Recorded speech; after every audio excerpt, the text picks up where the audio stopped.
We begin with breaking news on this special edition of Eyewitness News at 10 o'clock. An incredible moment unfolding just a short time ago at Joint Base Andrews in Maryland as 3 American prisoners held in Russia landed back on U.S. soil.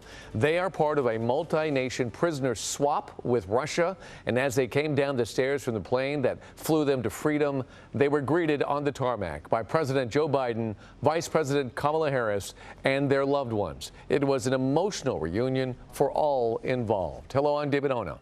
And I'm Michelle Fisher. We are live right now on ABC 7, Hulu, and wherever you stream. Paul Whelan was the first one to emerge from the plane.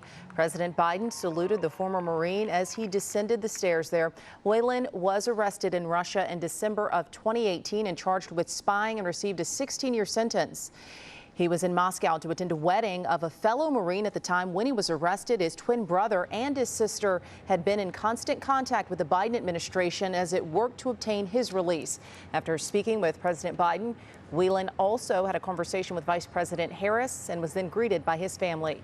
Well, the second person off the plane was Gershkovich, the Wall Street Journal reporter. He was detained in March of 2023 on espionage charges. Just 2 weeks ago, he was sentenced to 16 years in prison.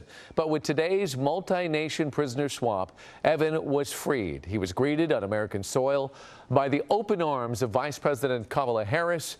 With a big smile on Evan's face, they hugged and exchanged words. And then moments later, President Biden shaking his hand and the two hugging briefly as people cheered. Evan then sharing an emotional reunion with his mother, who hugged him tightly and kissed him, and then Evan lifted her up in the air. And the third prisoner off the plane was Alsu Karmasheva. She's a Russian-American journalist who worked with Radio Free Europe in Prague. She was arrested during a trip to Russia last October and charged with failure to register as a foreign agent. But she was also freed today. After sharing words with the president and vice president, she was greeted by her emotional family, including her 2 daughters, Miriam and Bibi. Her daughter Bibi turns 13 years old tomorrow, and what a birthday present this is to have her mother home. Some beautiful moments there, and there were no remarks expected. But after calls from reporters, President Biden and Vice President Harris did make some brief comments about this extraordinary day. My job is to make sure, number one, they don't get them. And if they do, we get them back. I don't buy this idea that you're going to let these people rot in jail because other people may be captured.